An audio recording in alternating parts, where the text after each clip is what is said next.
chers amis, on est à la place de la République comme d'habitude. Voilà, fidèle à nos engagements, aux engagements de notre lutte révolutionnaire. On est toujours là et le drapeau de la Palestine restera jusqu'à la fin de la lutte. Parce que c'est un drapeau qui représente un peuple digne, un peuple qui lutte pour sa dignité, un peuple qui lutte pour sa terre, et que Netanyahou, les criminels, les sanguinaires avec l'armée de Sahel, essaient par tous les moyens dépasser la Palestine et son peuple, tout simplement parce que ils ont choisi de rester sur leur terre et de défendre leur territoire et de défendre leur dignité et de ne pas céder à la violence, aux violences on va se dire du monde entier, hein, parce qu'ils ont tous envoyé des armes et ils ont tous participé au génocide. Et vous savez pourquoi dans tous les pays du monde aujourd'hui, et notamment les pays qui ont participé au génocide, essayent de ne pas parler en fait de ce génocide, justement ce terme ils l'ont traqué. Ils l'ont traqué dans les médias, ils l'ont traqué partout, sur les journaux, ils ont essayé de l'effacer partout. Tout simplement parce que, bon, les lois et les droits internationaux imposent à tous les pays d'intervenir en cas de génocide quelque part dans le monde. Voilà pourquoi vous avez vu les journalistes de propagande de Netanyahou, les journalistes de propagande dans tous les médias qui ont tenté par tous les moyens d'éviter. Non, ne parlez pas de génocide, hein. Attention, ne parlez pas de génocide, parce que si on parle de génocide, vous savez c'est quoi? Les règles sont claires. En fait, s'il y a génocide quelque part, tous les pays et les peuples ont le droit de déposer plainte contre tous les pays qui n'ont pas intervenu alors qu'ils voyaient des enfants assassinés, des enfants affamés, des enfants brûlés vivants, des enfants écrasés par des bombes, toutes sortes de bombes. Et c'est ça la réalité. Nous, on est des humanistes. On va lutter toujours pour cette cause juste et nous n'avons pas le droit de faire comme si on n'a pas vu, parce qu'aujourd'hui, au moment où je vous parle, Netanyahou, le criminel, avec l'armée de Sahel, sont en train de tuer des centaines d'enfants palestiniens. Et c'est ça la réalité. Nous n'avons pas le droit de faire comme si on n'a pas vu, nous n'avons pas le droit de faire comme si rien ne se passe, parce que eux, ils font des choses. Parce que les journalistes de propagande continuent de nier, de justifier, de faire en sorte de ne pas, comme si rien ne se passe, et de justifier même les crimes les plus abominables. Ils essaient même de justifier et d'écouter, de diffuser ce qu'il dit, le criminel, le sanguinaire, le génocidaire Netanyahou. Vous imaginez, jusqu'au jour d'aujourd'hui, on voit ce sanguinaire dans les journaux, ce génocidaire, en fait, on le voit dans les journaux et dans un certain nombre de chaînes de télé de propagande de Netanyahou. C'est ça la réalité. Jusqu'au jour d'aujourd'hui, un certain nombre de journalistes défendent corps et âme Netanyahou, le criminel, le génocidaire. Vous imaginez la cruauté? Nous sommes des humanistes et nous n'avons pas le droit ni d'oublier, ni de faire comme si rien ne se passe, ni de justifier des crimes en live, en direct. C'est la première fois qu'on voit, on dit qu'il faut nous mentir. Parce qu'avant, ils arrivent avec leurs médias de propagande et les médias de mensonges, ils arrivaient à mentir et à justifier et à cacher et à faire toutes sortes de magouilles pour vendre leur propre discours sanguinaire, bien sûr, et qui n'est là que pour cacher des crimes, des assassinats, des gens qui affament des enfants. Donc, voilà pourquoi, aujourd'hui, plus qu'avant, la cause palestinienne a besoin de tout le monde et elle a besoin en fait de tout homme et femme pour, justement, mobiliser au maximum pour mettre fin à ce génocide criminel et sanguinaire. Et chacun doit faire un effort, par multiplication l'autre par une aide financière. Chacun de nous doit faire quelque chose pour aider le peuple palestinien. Parce que le génocide, il est en cours. Et les génocidaires, ils sont quelquefois parmi nous. Hein, vous savez, ils ont le droit d'y aller partout. Et personne ne les arrêtera, même si ce sont des terroristes, criminels, sanguinaires, ils ont le droit à tout. Donc, voilà pourquoi il faut lutter et il faut militer pour cette cause juste. Maintenant, je reviendrai au pays en fait l'Arabie Saoudite, le Qatar, les Émirats Arabes Unis, la Syrie, le Liban, en fait, si vous voulez aider le peuple palestinien, c'est un devoir, et vous l'aider pour la démocratie en Jordanie, parce que s'il y aura une démocratie en Jordanie, les peuples soutiennent la cause palestinienne. Par contre, les gens qui gouvernent aujourd'hui, les gens qui gèrent ce pays-là, en fait, l'Arabie Saoudite qui a donné 10 milliards pour Trump, pour l'aider à aider le criminel Netanyahu. C'est-à-dire, ils ont tout fait pour aider en fait ces criminels. Donc, s'il y aura une démocratie dans tous ces pays-là, on va aider le peuple palestinien à se libérer.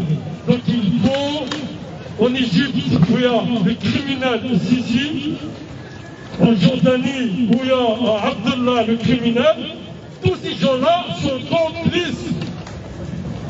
Parce que ce génocide est partagé. En même temps, il y a les exécutants qui sont... En fait, en même temps, il y a Netanyahu. Vous savez, la Jordanie avec Amon Netanyahu. Il y a en même temps l'Égypte de Sisi avec Amon Netanyahu.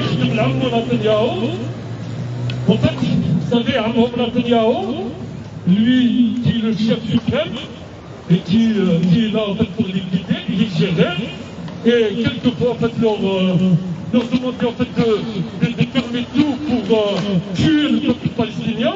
Et c'est ça la réalité, parce qu'on ne peut pas libérer la Palestine si on ne lutte pas pour la démocratie dans ces pays-là, et notamment la démocratie en Algérie, parce que l'Algérie, le régime totalitaire d'Algérie, a empêché les marches, les rassemblements, le soutien à la cause palestinienne, toutes sortes de soutien, et le régime totalitaire l'a empêché. Et les gens doivent le savoir. Je vais le répéter tous les dimanches. Pourquoi? Parce que l'arnaque, parce que l'escroquerie de ce régime, qui ont utilisé cette cause noble pendant des années pour manipuler, pour rester au pouvoir, mais ils n'ont jamais été sincères dans leur engagement pour cette cause, alors que les peuples voulaient se mobiliser, voulaient organiser des rassemblements, voulaient organiser des rassemblements de soutien devant les ambassades, l'ambassade américaine qui finance et qui aide, qui envoie des banderoles, tous les ambassades des régimes qui sont là pour soutenir Netanyahu directement ou indirectement. Et ils étaient là, en fait, une guitare, une cornemuse, en fait, pour faire de la musique, et dans les faits, il n'y a rien. Donc, et les gens se sont rendus compte aujourd'hui, ces gens-là, ils sont là que pour en fait, traîner les gens en fait, dans tous les sens, afin de les faire perdre, ils ne vont rien comprendre, et comme s'ils se tiennent, alors que dans le fond, ils font tout le contraire. Ils font tout le contraire, parce qu'ils ont autorisé l'installation des entreprises qui aident et qui financent le génocide, au moment où Netanyahu commettait le génocide le plus abominable. Et ça, c'est une réalité. Donc, chers amis, nous n'avons pas le droit de se taire, ni de faire comme si on n'a pas vu, ni d'ignorer, ni de tourner le dos à ce génocide abominable commis par Netanyahu, qui est soutenu par Trump, premier qui finance et qui envoie des armes et qui se prend pour pour un homme de paix. Vous imaginez Trump, c'est un homme. Trump qui a ouvert la route et qui a préparé le terrain pour commettre le génocide. Pour commettre le génocide le plus abominable au monde, il veut qu'on le reconnaît comme étant un homme de paix. Vous imaginez l'absurdité, ce personnage, ce sinistre personnage, à quel point, je ne sais pas comment ils ont voté pour lui. Les Américains, il faut être un Américain pour voter pour Trump, il faut être un con de première pour voter pour quelqu'un comme Trump. Mais bon, mais ça c'est une autre histoire. Le capitalisme fabrique des cons et fabrique des robots capables de tout faire et surtout de fabriquer des gens comme Trump qui sont là justement pour faire des dégâts, pour détruire le monde et pour détruire l'humain où il se trouve pour que eux vivent. Donc c'est ça la réalité. Et tous les gens qui font comme s'ils étaient un peuple palestinien et qui ne luttent pas pour déraciner les causes, parce que si l'Égypte, la Jordanie, l'Égypte, le Liban et la Syrie étaient gouvernés par les peuples, jamais Netanyahou n'osera toucher le peuple palestinien. S'il y avait une union de tous ces pays-là, et s'il y avait une démocratie dans tous ces pays-là, jamais il n'osera pas faire ça. Et si Trump n'avait pas préparé le terrain avec les accords d'Abraham, les accords de l'Arnaque, pour attacher les mains et les pieds de tous ces pays-là qui sont des voisins de la Palestine occupée, jamais Netanyahou n'osera toucher le frère et sœurs palestiniens. Voilà, je ferme la parenthèse, je reviendrai à notre cause. Pourquoi on est là? On est là pour la consécration des démocraties en Algérie, on est là pour instaurer un état de droit, on est là pour un changement, une transition démocratique, parce qu'aujourd'hui, les jeunes de l'État qui passent leur temps à voler, à organiser la prédation. Vous savez, les enfants de Shingleha, entre Safouk et à Londres, les enfants qui sont aux États-Unis, d'autres enfants qui sont en France, consomment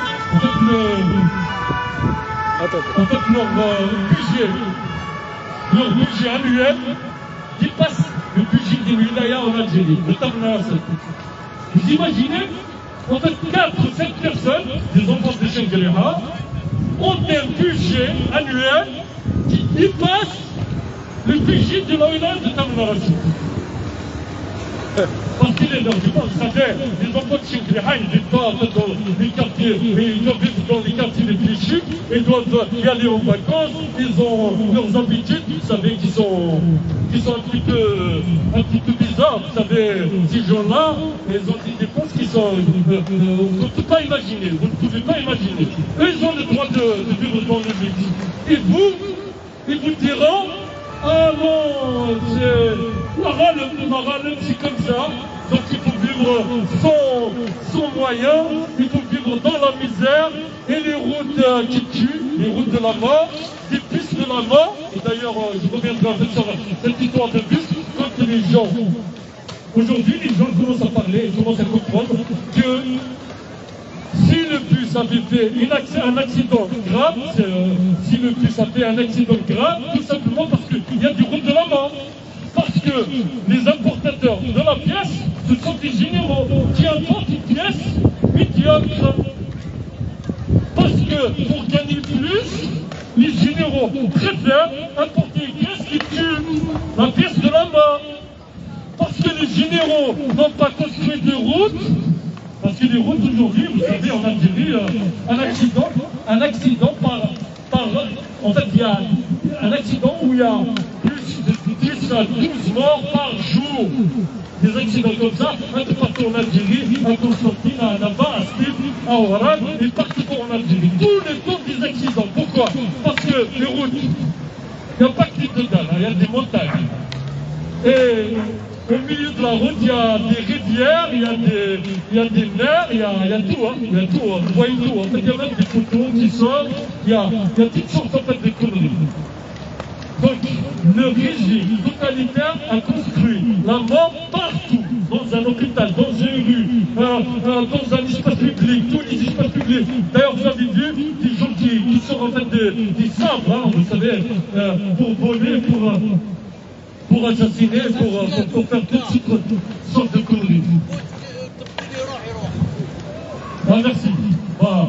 Pas seulement, même les généraux, surtout ceux qui l'ont ramené. C'est ça en fait, parce que la lutte, on va pas faire l'histoire de Bouteflika. Bouteflika, une part des gens qui l'ont installé sont toujours là. Donc on va pas revivre ça, et justement c'est le but de notre rassemblement. Donc, je viens de le dire, donc la pièce est apportée par les généraux. Donc, quelqu'un qui va accepter en fait et on n'a pas le choix, vous savez en Algérie, quand les généraux importent, ils vont apporter une pièce médiocre et qui est obligé d'acheter cette pièce médiocre. Ils vont importer en fait parce qu'ils ont l'exclusivité. Vous savez, ce principe-là n'existe nulle part ailleurs qu'en Algérie. Et d'ailleurs, vous avez vu, ils parlent en fait ils arrivent à parler de la loi qu'eux-mêmes ont mis en place. Leurs amis, ils deviennent des opposants. Je ne sais pas quel miracle, le Hams devient un opposant. Les généraux, c'est eux qui ont instauré cette loi, et ils font la fête comme s'ils ont enlevé une loi, c'est-à-dire qu'il y a été interdit aux femmes de voyager seules. Vous imaginez? En Afghanistan, ça n'existe pas peut-être. Je pose la question. Interdit aux femmes, ça peut-être. Ils l'ont enlevé, ils ont fait la fête comme s'ils ont fait quelque chose de... Mais ça, les femmes en Algérie voyagent seules, ils n'ont pas besoin de régime totalitaire pour une attente de pas de Bonhomzoa pour voyager seules. Les femmes, ils voyagent seuls, ils conduisent seuls, et heureusement parce qu'ils n'ont pas accepté le diktat de cette jet militaire qui est là que pour voler, organiser la prédation et écraser tout un peuple et mentir du matin jusqu'au soir. Et aujourd'hui, malheureusement, les conséquences d'une gestion catastrophique, on les voit et on est en train de tuer les Algériens et même de les tuer dans la vallée de la mer de Harrach. En fait, une vallée de mer de Harrach, les Algériens sont en train de mourir là-bas, tout simplement parce que c'est des routes de la mort, parce que c'est des bus de la mort, parce que c'est une pièce importée par les généraux de la mort, parce que c'est une politique en fait, de rue où il n'y a ni traçage, ni feu, ni panneau de signalisation, rien, ça tue et c'est normal. En fait, on posera la question à quelqu'un qui est censé, qui comprend les choses, il va dire c'est normal. Une rue où il n'y a pas de panneau de signalisation, une rue qui est complètement dégradée, une rue où il n'y a pas de feu, une rue où il n'y a pas seulement des montagnes, ou une rue où il y a des rivières. C'est normal qu'il y aura des accidents. Il n'y a pas de traçage, il n'y a pas... chacun fait ce qu'il veut. En fait, par contre, ce principe, il est instauré par tous les régimes totalitaires. On l'appelle l'hégémonie par le désordre ou la domination par le désordre. C'est volontaire. On voit des voyous dans la rue, sortir des couteaux, faire soir aux gens, les attaquer, les voler. Et ça, il est lié à tous les régimes totalitaires. Et vous avez dit en Égypte, le monde quand il a vu, quand les gens sont partis